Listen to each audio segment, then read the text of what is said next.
আমাৰ গোলাঘাট জিলাৰ সাংবাদিক বন্ধুসকল, মই প্ৰথমতে আজি পবিত্ৰ হোলীৰ সকলোকে শুভকামনা জ্ঞাপন কৰিছোঁ। আৰু মই যোৱা 10 তাৰিখে যিখন অসম বিধানসভাৰ মজিয়াত 2025 আৰু 26 বৰ্ষৰ বাজেট দাখিল কৰিলোঁ, সেই বাজেটখনৰ বিষয়ে আপোনালোকক চমু এটা আভাস দিব বিচাৰিছোঁ। আপোনালোকে বাতৰি কাকত বা বিভিন্ন মাধ্যমেৰে ইলেক্ট্ৰনিক মাধ্যমেৰে গোটেই বাজেটখনৰ বিষয়ে আপোনালোকে গম পাইছে। তথাপি মই যিহেতু এইখন মোৰ গৃহ জিলা আৰু মই গোলাঘাট বিধানসভাৰ মই সমষ্টিৰ বিধায়িকা, হৈছে মোৰ দায়িত্ব আছে আপোনালোকক কিছু কথা কোৱা। যিখন 2025-26 বৰ্ষৰ বাজেট আমি দিলোঁ, সেই বাজেটখনত মুঠ পুঁজি আছিলে 1,55,428.75 কোটি টকা।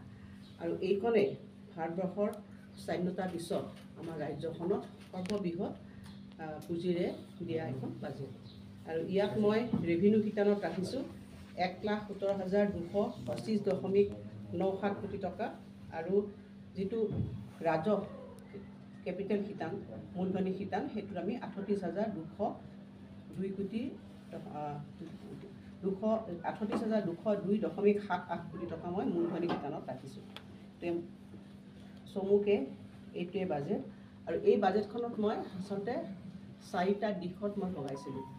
প্ৰথম দিশত বাজেটটোৰ ইন্ট্ৰডাকশ্যন আছিলে, তাত আমি ছেকেণ্ড যিটো আমাৰ পৰ্চন আছিলে, সেই পৰ্চনটোত গোটেই আমাৰ 18টা ফ্লেগশ্বিপ প্ৰগ্ৰাম আছিলে।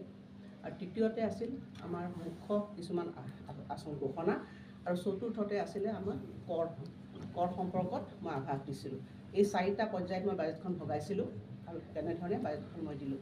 এতিয়া আপোনালোকে ভাল পাব যে আমি যিটো 18টা ফ্লেগশ্বিপ প্ৰগ্ৰাম ৰাখিছোঁ, সেই ফ্লেগশ্বিপ প্ৰগ্ৰামকেইটা গোটেই ৰাজ্যখনতে অতি জনপ্ৰিয় হৈছে ফ্লেগশ্বিপ প্ৰগ্ৰামবিলাক। আৰু এই ফ্লেগশ্বিপ প্ৰগ্ৰামকেইটা আমি কণ্টিনিউৱাছলি যোৱা 4টা বৰ্ষতে দিছোঁ। আৰু কিছুমান দেখিছোঁ যে তাৰ প্ৰয়োজনীয়তা আছে, সেইবিলাক ফ্লেগশ্বিপ প্ৰগ্ৰামবিলাক আমি ৰাখিছোঁ। আৰু যিখিনি আমি ভাবিছোঁ যে আগত সময়ছোৱা সেইবিলাক ফ্লেগশ্বিপ প্ৰগ্ৰামৰ প্ৰয়োজনীয়তা নাই, তেনেকুৱা ধৰণৰ আমি বাজেটখনৰ পৰা তেনেকুৱা আমি আঁতৰাইছোঁ আৰু নতুন প্ৰজেক্ট আমি তাত দিবলৈ চেষ্টা কৰিছোঁ। আৰু আমি যিবিলাক মুখ্য ঘোষণাবিলাক কৰিছোঁ, সেই ঘোষণাবিলাকো সময়ৰ লগে লগে যিবিলাক প্ৰয়োজনীয়তা আছে, তেনেকুৱা ৰাজ্যখনৰ বাবে প্ৰয়োজনীয় কৰা ফ্লেগশ্বিপ যিখিনি প্ৰগ্ৰাম বুলি কওঁ, সেইখিনি কথা কোৱাৰ আগতে মই ৰাজ্যখনৰ কেইটামান মূল কথা ক'ব বিচাৰিছোঁ। সেইটো হৈছে পুঁজি আহৰণ। আমি যে আজি আপোনালোকক 1,55,000 কোটি টকা ইয়াত বাজেটখন আমি দিলোঁ, এই পুঁজিখিনি আমি ক'ৰ পৰা পাম, এই মূলধনখিনি আমি ক'ৰ পৰা পাম, সেইটো বহুতে প্ৰশ্ন কৰে। বহুতে বিভিন্ন ধৰণৰ কথা অৱতাৰণা কৰিছে যে আমাৰ নিজা ৰাজহ কিমান। আপোনালোকে দেখিছে আজি বিগত সময়ছোৱা আমি আমাৰ ৰাজ্যখনত যিখিনি আমি নিজা ৰাজহ সংগ্ৰহ কৰিছোঁ, যে ক্ৰমাগতভাৱে যোৱা 9টা বছৰ যথেষ্টখিনি বৃদ্ধি হৈছে। আমি 2001 যেতিয়া 16 চনত মুখ্যমন্ত্ৰী ডাঙৰীয়াই বাজেট উত্থাপন কৰিছিল, তেতিয়াৰ পৰাই আমাৰ বাজেটৰ যিটো আমাৰ সংগ্ৰহিত পুঁজি, আমাৰ নিজা অ'ন চ'ৰ্চ অফ ৰেভিনিউ বুলি কওঁ, সেইটো বৃদ্ধি পাইছে। মাজতে 2টা বছৰ অলপ কমিছিল, কাৰণ ক'ভিডৰ বৰ্ষ আছিলে। 19-20 বৰ্ষলৈকে বা 21-ৰ প্ৰথম ভাগলৈকে ক'ভিড বৰ্ষ আছিল। তথাপিও সেইখিনি সময়টো আপোনালোকে চালে দেখা পাব যে ক'ভিডৰ বৰ্ষত ভাৰতবৰ্ষত মানে বিভিন্ন ৰাজ্যবিলাকৰ ৰেভিনিউ শূন্য আছিলে। আমি তেতিয়া আমাৰ 1% আমাৰ ৰেভিনিউৰ পৰা, পজিটিভ ৰেভিনিউৰ পৰা আজি আহি আমি এটা 28.63% আমি আজি নিজৰ অ'ন টেক্স অফ ৰেভিনিউ আমি সংগ্ৰহ কৰিছোঁ বুলি ইয়াত আমি দেখুৱাইছোঁ। এতিয়া আজি নহ'লে 1,55,000 কোটি টকা আমি কেনেধৰণে সংগ্ৰহ কৰিছোঁ, সেই কথাতে সকলোকে এটা প্ৰশ্ন যে আমি এতিয়া ষ্টেট নিজৰ অ'ন ৰেভিনিউ ৰিচৰ্চ আমি বঢ়াইছোঁ। আৰু চেণ্ট্ৰেল শ্বেয়াৰ অফ টেক্সেছ, আমি কেন্দ্ৰীয় চৰকাৰৰ পৰা যিখিনি পুঁজি পাওঁ, বহুতে কৈছে যে সেইখিনি আমাৰ ৰাজ্য চৰকাৰৰ পুঁজি নহয়। আপোনালোকে জানিব যে কথাটো তাতে সোমাই আছে। আজি যে বিগত বৰ্ষবিলাকত আমি যে 9টা বছৰত যে আমি বাজেটৰ ধন যে বৃদ্ধি কৰিব পাৰিলোঁ, আজি আমি মাত্ৰ 63% বাজেট খৰচৰ পৰা আজি আমি 85%লৈ যে আগুৱাই যাব পাৰিলোঁ, তাৰ মূল কথাটো হৈছে বাজেটত ধনৰ বৃদ্ধি হৈছে। আৰু ধন কেনেধৰণে বৃদ্ধি হৈছে সেইটোৱে মূল কথা। আমি নিজৰ অ'ন চ'ৰ্চ অফ ৰেভিনিউ, যিটো টেক্স বুলি কওঁ, নন টেক্স বুলি কওঁ, সেইটো আমি বৃদ্ধি কৰিব পাৰিছোঁ। আৰু লগতে কেন্দ্ৰীয় চৰকাৰৰ আমাৰ যিটো কৰৰ অংশ, সেইটো আমাৰ নিজা অংশ, সেইটো প্ৰাপ্য। আজি সেই প্ৰাপ্যখিনি আমি নিজে আনিব পাৰিছোঁ। আৰু সেইটোৱে হৈছে চৰকাৰখনৰ সফলতা। আজি অসমৰ মাননীয় মুখ্যমন্ত্ৰী ডাঙৰীয়াক আমি ধন্যবাদ জ্ঞাপন কৰিব লাগিব যে ৰাজ্যখনে তেখেতে আমাৰ কেন্দ্ৰীয় চৰকাৰৰ যিটো আমাৰ প্ৰাপ্য পুঁজি, সেই পুঁজি আমি আনিবলৈ সক্ষম হৈছোঁ। 2013 বৰ্ষ 2014 বৰ্ষ 2015 বৰ্ষ ক্ৰমাগতভাৱে দেখিছোঁ যে ফাইনেন্স কমিশ্যনে যিমান ৰিকমেণ্ডেশ্যন কৰে তাতকৈ কম ধন ৰাজ্যখনে আবণ্টন পাইছে। কিন্তু যোৱা 9টা বছৰ আপোনালোকে দেখিব যে আমি আগৰ চৰকাৰবিলাকৰ যিমান আমি পুঁজি পাইছিলোঁ তেওঁলোকৰ সময়ৰ 10টা বছৰত যিমান পুঁজি পাইছিলোঁ আমি 99 লাখ টকা পাইছিলোঁ 99,000 crore আমি পাইছিলোঁ। কিন্তু যোৱা 9টা বছৰত আজিৰ দিনটোলৈ আপোনালোকে চাব যে আমি 2,99,000 টকা পাইছোঁ। তাৰমানে কিমান বৃদ্ধি হৈছে। মই বাজেটখনৰ এইখিনি কথা মই বিধানসভাৰ মজিয়াত মই একদম তালিকা হিচাপে আজি তালিকা মই অনা নাই। তাত মই দেখুৱালোঁ যে 2021-22 বৰ্ষত অসমে ফাইনেন্স কমিশ্যনত যিমান আবণ্টিত ধন তেওঁলোকে ৰাখিছিল তাতকৈ বেছি পুঁজি পাইছে 21-22 বৰ্ষত। 22-23 বৰ্ষত তেনেধৰণে বৃদ্ধি হৈছে আৰু 23-24 বৰ্ষত তেনেধৰণে বৃদ্ধি হৈছে আৰু 24-25 বৰ্ষত কেইদিনমান আগতে আমাৰ মাননীয় নিৰ্মলা সীতাৰামন বাইদেৱে যেতিয়া সদনত বাজেট দাখিল কৰি আছিল আমি সকলোৱে ভাৰতবৰ্ষৰ সকলো ৰাজ্যই আগ্ৰহেৰে ৰৈ থাকোঁ যে আমাৰ এলকেশ্যন কিমান হ'ব। তেতিয়া ফাইনেন্স কমিশ্যনে ৰিকমেণ্ডেশ্যন কৰিছিলে তেওঁলোকে যিখিনি আবণ্টিত ধন তাতকৈ বহুত বেছি 44,494 ফাইনেন্স কমিশ্যনৰ গ্ৰাণ্ট আছিলে 35,000 কোটি টকা, প্ৰায় 11,000 কোটি টকা আমি বেছি পাবলৈ সক্ষম হ'লোঁ। তাৰমানে কি এইটোৱে কি সূচাইছে তাৰমানে ৰাজ্যখনৰ প্ৰতি কেন্দ্ৰীয় চৰকাৰৰ যিটো ৰাজনৈতিক সদিচ্ছা সেই সদিচ্ছা। কিন্তু আগৰ সময়ছোৱা আপোনালোকে বাজেটবিলাক কিয় কম হৈছিল?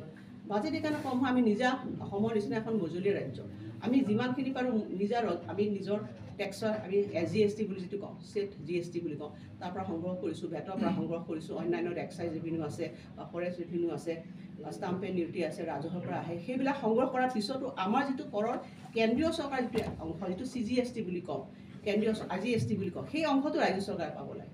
কিন্তু সেই অংশবিলাকৰ যিটো ধন সেইখিনি সময়ত হয়তো কেন্দ্ৰীয় চৰকাৰে বৃদ্ধি কৰিব পৰা নাছিলে বা ৰাজ্য চৰকাৰে নিজৰ মানে ডিমাণ্ডটো তেওঁলোকে দিব পৰা নাছিল, ভালকৈ প্ৰতিষ্ঠা কৰিব পৰা নাছিল কেন্দ্ৰীয় চৰকাৰৰ ওচৰত আৰু সেইকাৰণে কেন্দ্ৰীয় চৰকাৰৰ পৰা ৰাজ্য চৰকাৰে অহা পুঁজিৰ পৰিমাণ কমি আছিল। কিন্তু এতিয়া আমাৰ আচলতে এইটো ভাল কথা ভাল খবৰ যে কেন্দ্ৰীয় চৰকাৰৰ পৰা আমাৰ যিখিনি প্ৰাপ্য ধন আমি আগতে কৈ থাকোঁ দিল্লী বহু দূৰত, আজি দিল্লী এইকাৰণেই দূৰত যে বেলেগ ৰাজ্যবিলাকে আপোনালোকে চাব যে অসমৰ নিচিনা সমানুপাতিকভাৱে জিঅ'গ্ৰাফিকেলি আমাৰ এতিয়া আমি ভাৰতবৰ্ষত 28খন ৰাজ্য আছে। এতিয়া অন্ধ্ৰপ্ৰদেশ বা অন্যান্য ধৰণৰ উৰিষ্যা ওচৰতে লাগি আছে বা ৰাজস্থান এইবিলাক ৰাজ্যই তেওঁলোকৰ কৰৰ ধনটো লৈ গুচি যায়। কিন্তু এই 3-4টা বছৰত বা তাৰ আগৰ বছৰ চোৱা আপোনালোকে দেখিব যে ক্ৰমাগতভাৱে কেন্দ্ৰীয় চৰকাৰৰ যিটো কৰৰ আমাৰ অংশ সেই অংশ বাঢ়িছে। আজি ডিভলিউশ্যনৰ পুঁজি অসমৰে বাঢ়িছে। সেইকাৰণে মই কৈছোঁ যে মোৰ 77% অলমষ্ট মই ৰাজ্য চৰকাৰৰ মোৰ ৰাজহ কেন্দ্ৰীয় চৰকাৰ মোৰ প্ৰাপ্য যিখিনি ধন বা যিখিনি আমি কেন্দ্ৰীয় চৰকাৰ বিভিন্ন ধৰণৰ আঁচনি সেইবিলাকেৰে বৃদ্ধি পোৱাৰ কাৰণে আজি সৰ্ববৃহৎ বাজেট 1,55,000 কোটি টকাৰ মই বাজেট দিছোঁ। বাজেটখন মই কৈছোঁ যে খৰচৰ কথা কৈছোঁ যে প্ৰথম তেওঁলোকে খৰচ কৰিব পাৰিছিলে 41,000 কোটি টকা।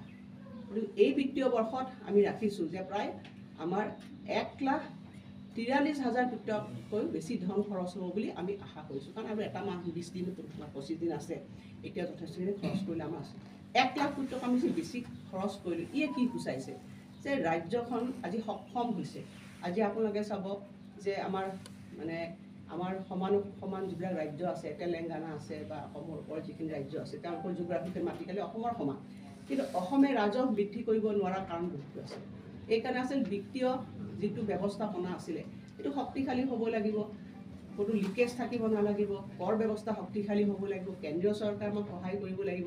এই গোটেইখিনি কথা মানে হ'লেহে তেতিয়াহে আমি এখন ৰাজ্যই আমি ঠন ধৰি উঠিব পাৰোঁ। এই গোটেইখিনি আমি চাইছিলোঁ যোৱা সময়ছোৱা আমি দিনে ৰাতি কাম কৰিছোঁ। আমি কৈছোঁ অসমৰ সংবাদ জগতখনৰ বাবে এক সুখবৰ। নৰূপ নসাজেৰে প্ৰায় 30 বছৰীয়া অভিজ্ঞতা পুষ্ট সাপ্তাহিক কবচ পুনৰ এবাৰ ৰাজ্যৰ মাজলৈ। স্বত্বাধিকাৰী প্ৰণীতা কলিতাৰ দ্বাৰা প্ৰকাশিত আৰু অমৰজ্যোতি প্ৰিণ্টাৰ্ছ গুৱাহাটী কমাৰ্চ কলেজৰ বিপৰীত ফালে মুদ্ৰিত।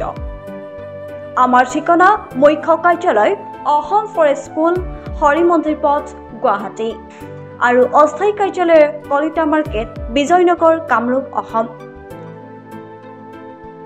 মোবাইল নং 9435114666 আৰু 7024722813।